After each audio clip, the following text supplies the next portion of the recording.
Mrs. Keith Ransom-Kehler, 1876 to 1933, was an American Bahá'í, a hand of the cause of God, and regarded as the first American martyr of the faith. She was appointed by the National Spiritual Assembly of the Baha'is of the United States as their representative to deliver an appeal to the Shah of Persia. The aim was to seek relief from the escalating persecution of the Bahá'í Faith in Persia. In June of 1932, prior to departing for Iran, she was in Haifa and was thus one of the final Westerners to meet with Bahíyyih Khánum. In her diary, she recorded her meeting with the then 86-year-old daughter of Bahá'u'lláh a month before her passing. Tragically, the following year, Mrs. Ransom-Kehler died of smallpox in Isfahan, Iran. From the greatest holy leaf streamed an effulgence of beauty and heavenly love that I have never witnessed from any human being. To come into her presence was to hush and exalt the soul. She was like a bird at dawn, the coming of spring, a city on a far horizon. Everything that wakes our wonder and reveals the depths and not the tumults of the heart. On 2 occasions, she removed my Bahá'í ring, and after holding it for some time, replaced it, reversed. Twice, she blew on the palm of my hand, a sweet, cool, delicious breath, and then exultantly exclaimed, "It's all right now." Her mind was never quite clear, except on the occasion of my parting. She would reach out her delicate hand and, pressing my cheek close against her own, would make some lover-like exclamation. I was dissolved by her sweetness. For the most part, she would chant in a low, melodious voice some glorious tablet or poem, smoothing my hand or holding me under the chin as she sang. "Do you remember me?" "Does she know who I am?" I asked. "Who is this Khánum?" asked Daya. "Teacher," she answered. She addressed me and referred to me by that name. On the eve of my departure, I went to tea with the ladies of the household. Khánum was very feeble. Her visit to the shrine of Baha'u'lláh on the Ascension night had been very hard on her.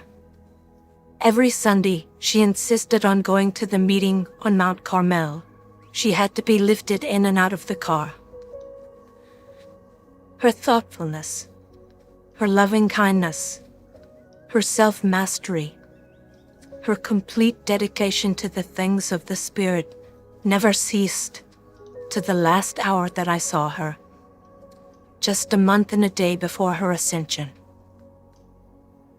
As I was making my farewells, Daya assisted her to her feet in spite of my protest. She folded me, oh, so tenderly in her precious arms and said, in English, "When you are coming to Persia, I want you to give all my love to every Baha'i in all that land. Do the men the same as do the women. And when you reach the holy city of Tehran, enter it in my name and teach there in my name." How blind I was not to realize that she was sending her last message to Persia. One morning, as I lay on my bed, I suddenly burst into hysterical weeping. I could not control myself for half an hour. It seemed so unreasonable, for I had not any idea what I was weeping for. Ramat, suddenly it did the same thing. When the telegram came the next day, we realized that this occurred at the same time of her passing.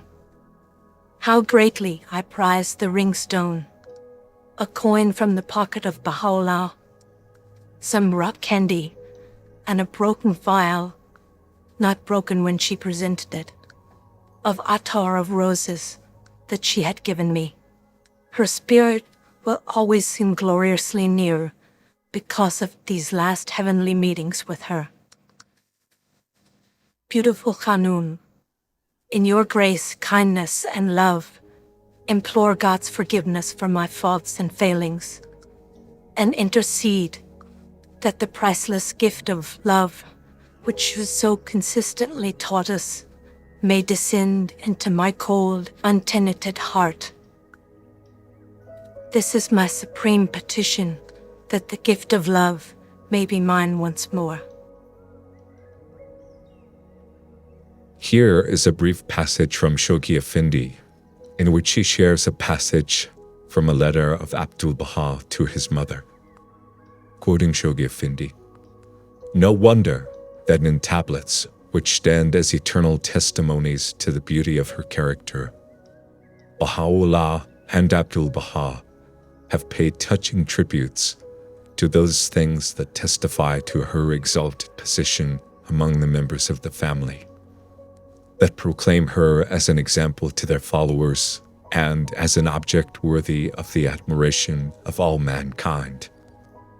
I need only at this juncture quote the following passage from a tablet addressed by Abdul-Baha to the Holy Mother, the tone of which reveals unmistakably the character of those ties that bound him to so precious, so devoted a sister.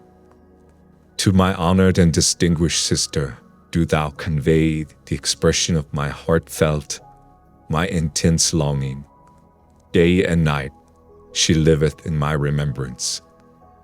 I dare make no mention of the feelings which separation from her have aroused in my heart, for whatever I should attempt to express in writing will assuredly be effaced by the tears which such sentiments must bring to my eyes.